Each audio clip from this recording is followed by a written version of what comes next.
river, though it is an estuary, it gets its Hold water on to from your inland phone. rivers and streams, the rain, Hold on to and this. the ocean. Now, because it does get some of its water from the ocean, it does have tides like the ocean, and the average tide is between 3 and 4 feet. All of the water we're going to be sailing on today is salt water. Now, the Indian River Lagoon extends from Ponce Inlet, Florida, where we are right now, down south to Jupiter Inlet, Florida. It incorporates 6 counties, 32 cities, and 2 inlet commissions. It does cover more than a third of Florida's east coast, and the Indian River Lagoon has been called the most diverse estuary in North America, with 685 species of fish, 310 species of birds, 1,350 species of plants, and more than 2,500 types of animals in all. Alright, now real quick guys, if you look here to the left, you can see Ponce de Leon Lighthouse. Now it was constructed in 1886. It is 175 feet tall, and it contains over 1 million standard red bricks. Now there's actually 203 steps inside of there. You can climb up to the top, and there's an observation deck. If you look real close while we're riding by, you'll probably see people moving around up there. And oh yeah, did I tell you? You will feel every one of those 203 steps the next day. This is an operational lighthouse. It even flashes 6 times every 30 seconds. It's the tallest lighthouse in Florida. And while you're there, you might want to check out the museum, the nature trail, or the Marine Science Turtle Rehab Center. Now, this entire area of green bushes over here to our right is actually federally protected wetlands, and it's home to many of our native birds.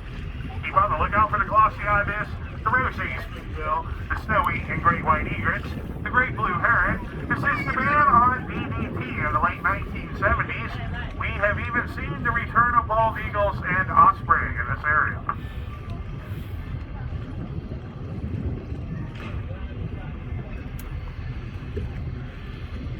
Alright guys, we're going to keep moving along and see what else we can find for you out here today.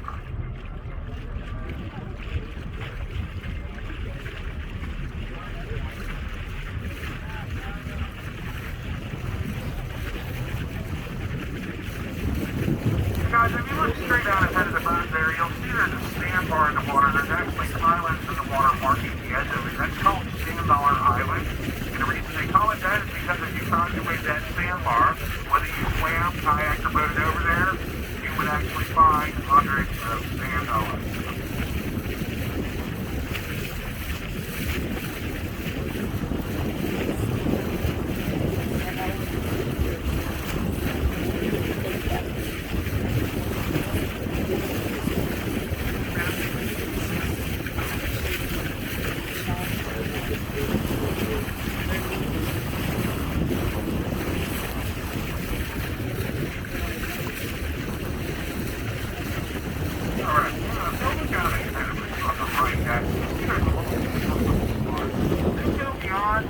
Probably about 1 o'clock off the front of the boat, you can see there's a pretty beautiful beach up there that actually curves around in front of us to a sandy point, then curves back in and goes through us again. Now that's called Disappearing Island, and the reason they call it that is because when the tide is low, it's a big sandy beach.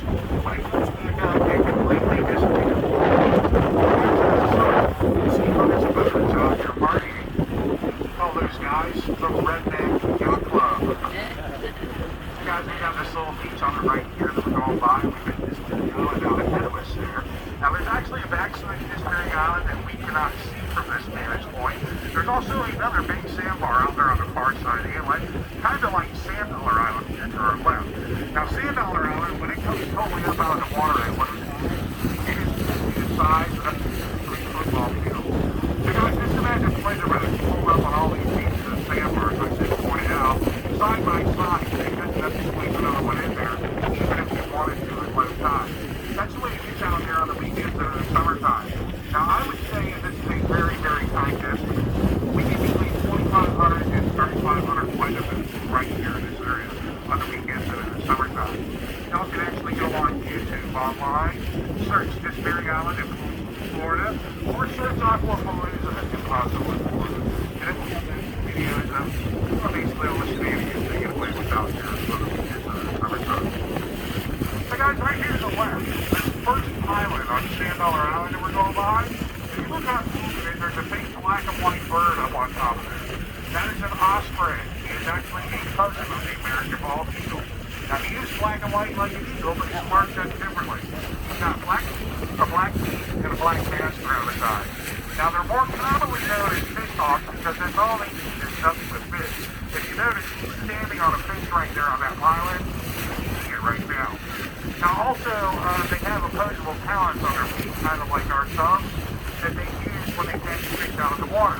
And what they do is they turn that fish around underneath their body, get the fish's body going in a straight line with their own body, and make that fish aerodynamic to fly with. Now, something else that they have in common with bald eagles, when they find a mate, they are mates for life. Usually when you see one, the other one is within earshot away. All you have to do is look on top of the tree, like the tallest point of a tree, tallest point of a building. They like to get up as high as they can to get the best vantage point they can.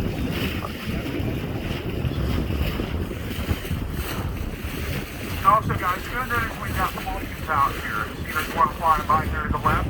Now, those are indigenous pelicans we have here in Florida. They're about half the size of the northern pelicans, the white ones with the yellow beaks. Now, we call those guys brown pelicans, and I'm sure y'all have seen them down here. And we get a lot of folks that say, well, yeah, I haven't seen them, but I haven't seen one that looks brown yet. Well, that's actually true. When they're first born, they're white as their down feathers. When they go to adulthood, they lose those. When they are young adults, they are, in fact, brown from head to toe. That's why we call them brown pelicans. And as they get older, they do change color. And if you know what you're looking for, you can tell about how old they are by the color that they are. Also, guys, you get a lot of seagulls flying around out here. Now, I'm not going to say when I see a seagull. I'm just going to say, hey, there's a seagull, if I say anything at all. There's actually 12 different species of seagulls. Try to keep a little different than we'd be here all day long. Try to say there's a seagull if I say anything at all.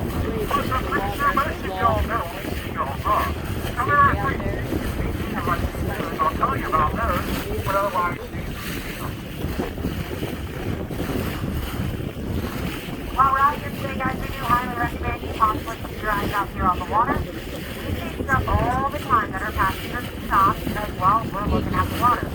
Now, there's 50 species that you're going to get a chance to see out here probably this morning. By the time either one of us can point them out, we're going to see them as gone. There's going to be turtles, stingrays, jellyfish, tarpon, the big silver sportfish, big dolphin, also here. Also have manta rays, they're like a really big stingray, but they're black and white polka dots. They jump out of the water too as well. Pretty sure most of y'all know what you're looking for the dolphins. You're able to find those guys just about every trip they're worth. However, if you're on the hunt for manatees, they're a whole lot more tricky. You're going to look for a little gray nose, they'll pop up in the ears and upsides of the fish, just start to their back, and then the fin of the tail, so go under. Not real active and they try both. They get on the bottom for upwards of 20 minutes and then keep your eyes open. And at any point, y'all stop to see something out here, stop. Don't be afraid to let it go, but don't be afraid to scream out, hey, over here, it's just that way. No idea what the over here is. The whole direction with that one is left, right, ahead, behind, forward, starboard, what have you. Do my very best to keep y'all on top of the wildlife.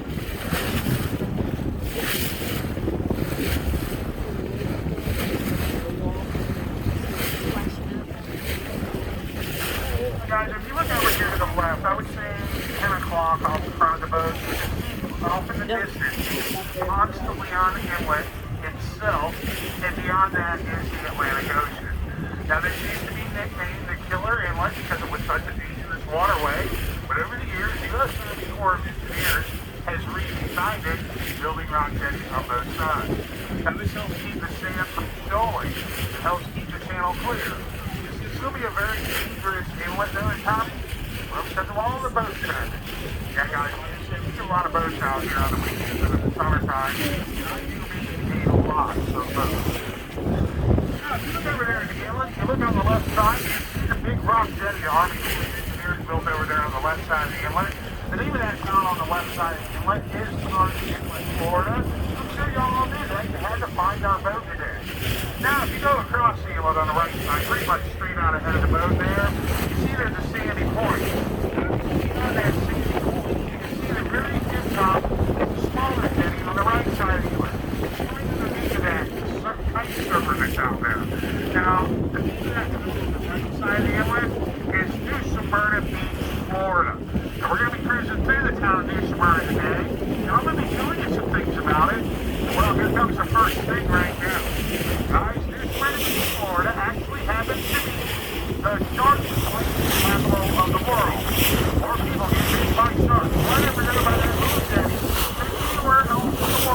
year after year.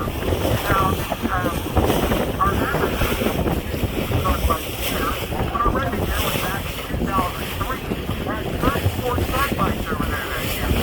Now, guys, I am not talking about a great white shark that's going to come up and swallow you whole and take you to the sea and nobody ever sees your ears than you ever again. What we have over there is sand shark, hammerhead sharks that can do about 12 foot long, and, well, like I said, we really never have any fatalities over there. What it is, there are good waves by that jetty. Surfers like to surf there. They're actually some of the most consistent 3 to 5 foot waves on the east coast of Florida. There's also a lot of mainfish over there that the sharks like to eat. The most common injury we hear of over there by that little jetty is surfers get bit either on their hands, their feet, or their calves. The sharks actually mistake them for bait fish when they put them down in the water. Guys, it kind of makes sense why I told you not to ride down the river with your arms hanging out of the side of the boat now, doesn't it?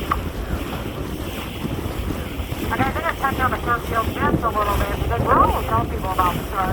You don't hear talking amongst themselves here on the boat, especially in the summer when it's we'll be like, oh, you know, we're up in Daytona, we're up in Corbin, we're going to swim in the water up there. We're going to stay out of the water here in New Smyrna. We'll be taken care of because there's no sharks up there.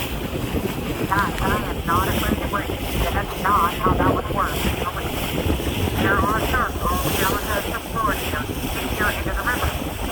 Guys, it's common sense to go down in the water. I mean, guys, I grew up here. I've been swimming in this water since before I could walk. And I still have all my You're down in the water and you have fish that are racing past you real fast, swinging out of the water. Why don't you do yourself a favor and get help? Obviously, there's something larger than fish. Common sense.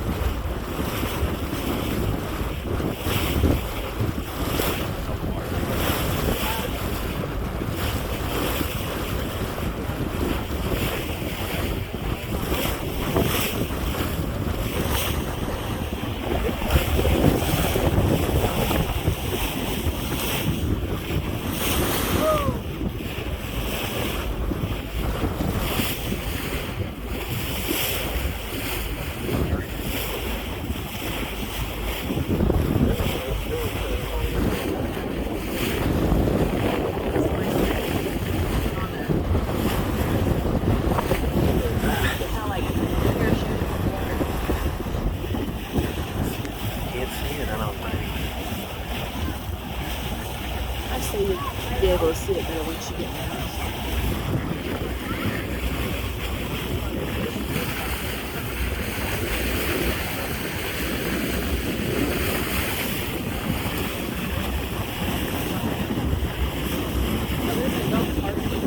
We got this sand beach over here to our left.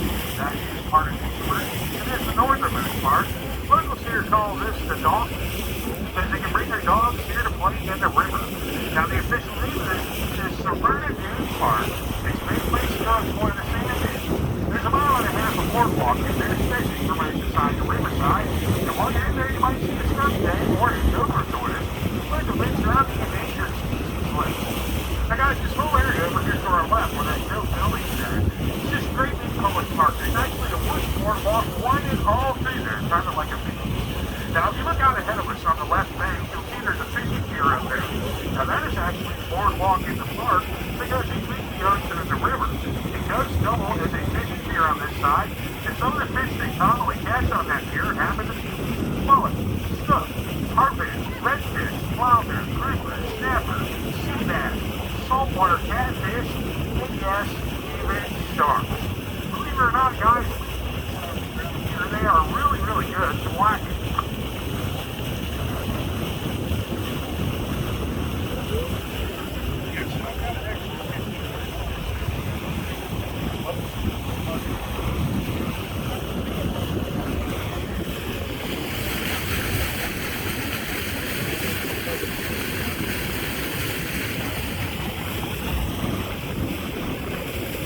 Guys, if you look down ahead of us, you see a fishing pier up there.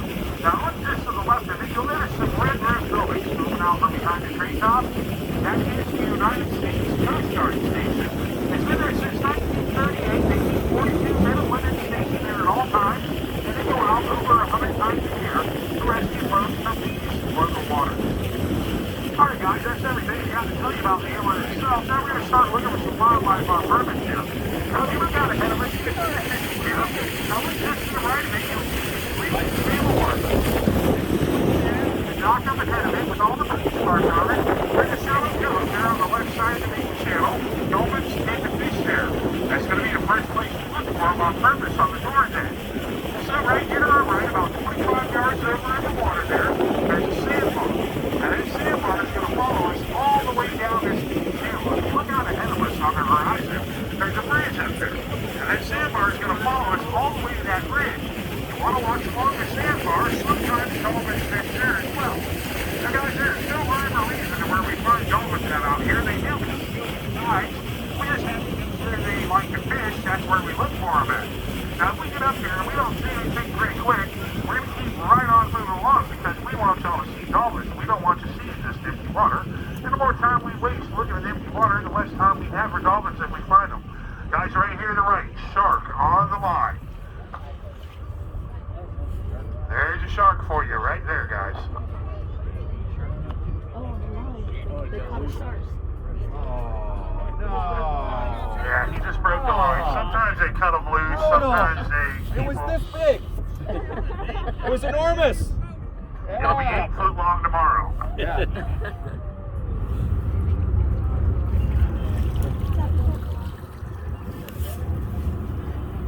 Now guys, like I said, you do want to watch along the sandbar when we get turned back around the right direction. Dolphins do tend to fish there. Now guys, there is no rhyme or reason to where we find dolphins at out here. They do come and go with the tides. We just happen to know where they like to fish. That's where we look for them at. Now guys, when we get up here and we don't see anything pretty quick, we're going to keep right on moving along because we want y'all to see aquatic creatures. And the more time we waste looking at empty water, the less we see for aquatic creatures that we find them. Now guys, right here to the right, we've got another wildlife, or left, I'm sorry, my other right. Over here to the left, we've got another wildlife sighting. Now, if you look real close, about 10 feet up above the water on the right side of these bushes, there's another osprey sitting there. Also, you'll notice these white birds along the shore. Now, you've got a real big white bird, and then there's smaller white birds. Now, those are called egrets. We're going to commonly see those out here on the tour today. The big white bird is called a great white egret. The small white bird is called a snowy egret. Now, they do look a lot alike. The way we commonly tell them apart is by their size. Now, if I had to describe them to a layman, I would say looks just like a stork from an old Bugs Bunny cartoon. Big white bird, yellow beak, long black legs. And there's Stripes, the bigger bird, the great white egret to the teeth. The smaller bird, the snowy egret, has a couple of differences. He's got a black tip on the end of his yellow beak. He's also got yellow feet on the end of his black legs. Now, because of these yellow feet, the Audubon Society actually calls snowy egrets the bird with the golden slipper. Now, sometimes you will have a hard time telling a bird by size. In that case, go straight for their feet. If they have black feet, it's great white egret. Yellow feet, it's a snowy egret. If you look right here on the rail of the fish pier, there's snowy egrets all down there.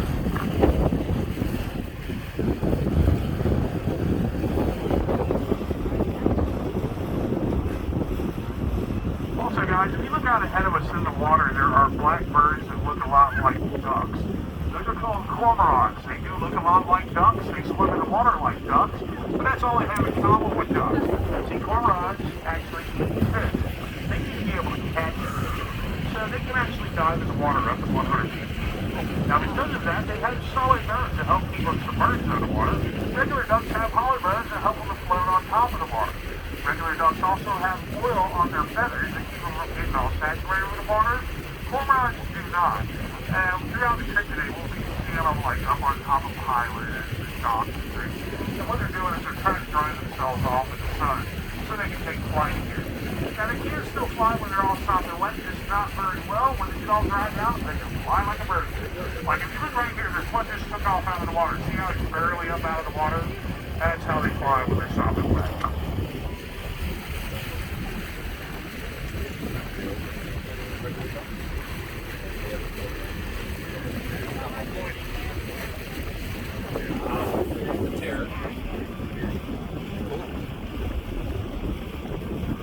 This dock over here to the left here by Coast Guard Station. If you look on top of that when we go by, there are pelicans and cormorants up there hanging out. Also, if you notice, Jesse's got the boat pointed straight at the corner of that dock. Watch much right by the corner of that dock that we're going to see dolphins here. 9 times out of 10, that's where we see them at. Don't forget about the sandbar over to our right. And guys, just told y'all earlier, hey, if you see something off in the distance, don't be afraid to let us know about it. We will investigate. Now, guys, that's true, but we also need you to understand, guys, there's a lot of sandbars out here. This boat will get stuck on a sandbar. So if you see something off in the distance, you just act like we're not going near it at all. Please know, guys, we're not trying to be big meanies or anything. We're just erring on the side of safety. That's actually part of mine and Jesse's job, is to make sure every last one of you get back to our dock safely this afternoon. Guys, we is doing our job. Alright guys, Dolphins out ahead of us to the right. Keep your eyes peeled.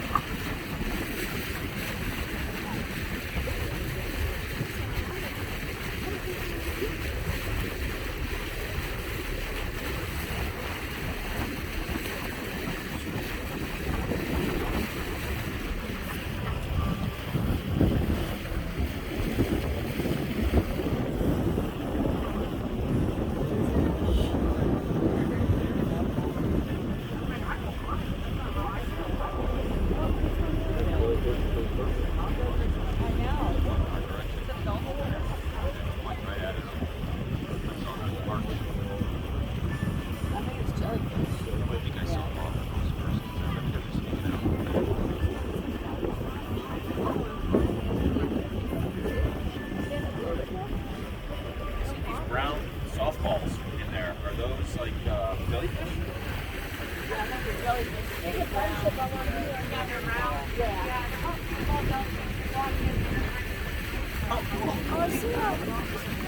The guys right ahead of us here to the left, we've got our own bona fide super yacht here at Poncelet.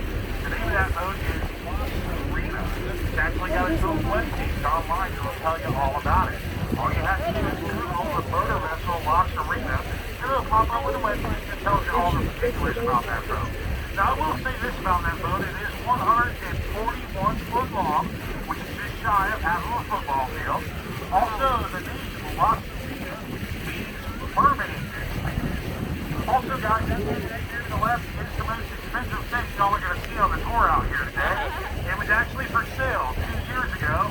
The asking price was $8 million. And guys, that's for a used boat. That's a $15 to $20 million yacht. New. How much is it? Like 1 point. Alright, now if you look out ahead of us, you can see the bridge out there on the horizon I've been trying to point out. There's a couple of sailboats sitting in front of it. That's a nice photo op for those of you taking pictures. Now, this part of our trip between here and that bridge, we are going to be passing by some of those beautiful houses in Bruce County here along the river in East Smyrna Beach. Now, I want you guys to keep in mind that probably 70% of these houses in this particular lagoon between here and that bridge are actually summertime vacation homes. They do not get used but between 2 weeks and 2 months out of the whole entire year. Y'all will notice when we go riding down through here, there's really not a lot going on in any of these backyards.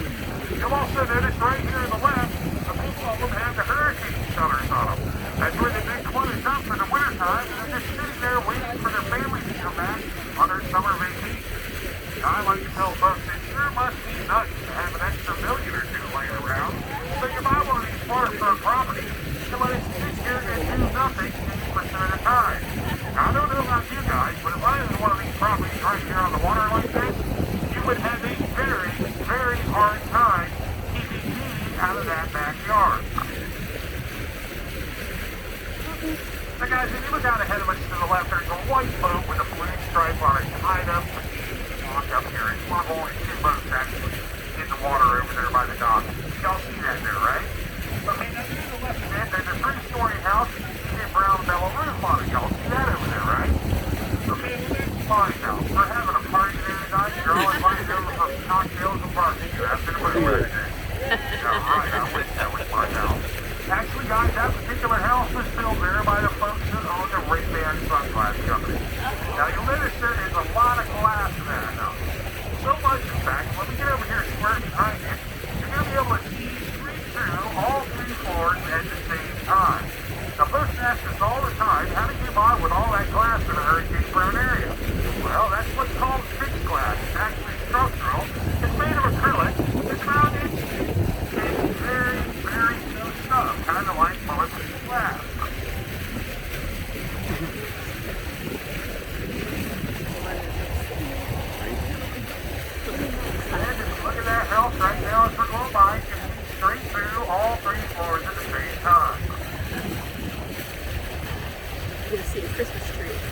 Also, guys, there's you taking pictures. Look right over here to the right. We've got these sailboats in front of the wetlands with the clouds in the sky in the backdrop.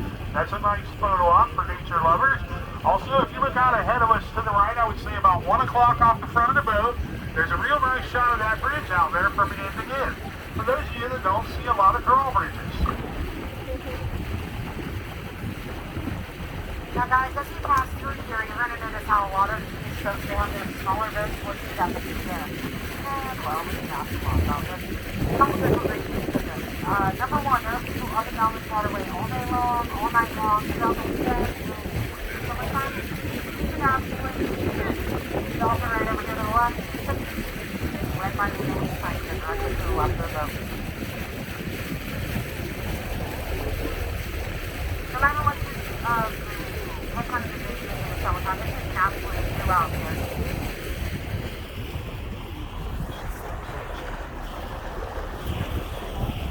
So this does save on the wear and tear of your boat from banging around or extra stuff. But number two, the water gets pretty warm and it gets extremely warm here in the summertime. So you can get a lot of growth on the bottom of your boat, algae and barnacles. Plan on using your boat regularly and have to call the diver and have him come out and scrape the bottom of your boat. Now guys, that is costly, month after month.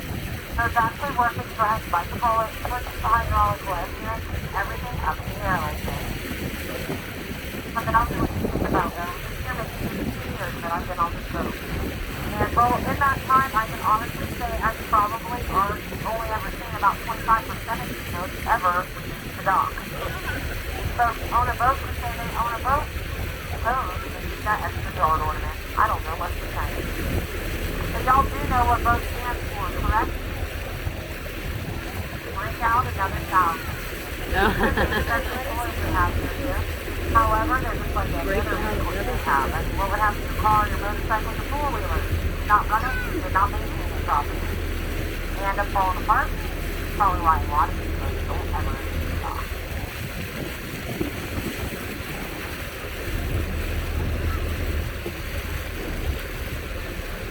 Guys, if you look out ahead of us, boat houses out ahead of us. And now, some of them have flags on. You got the first one closest to us, it's got flags on it.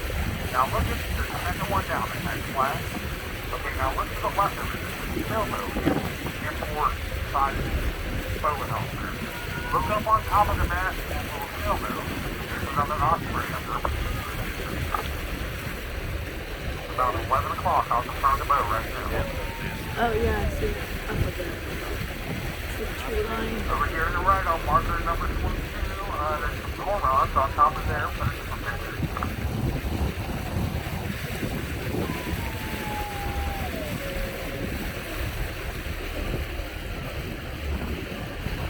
Now that osprey's right here to the right on this boat house here with the pontoon on it. Look up on top of the mast there.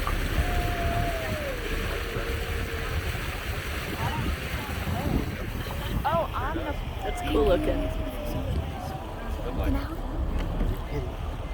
Got it rough.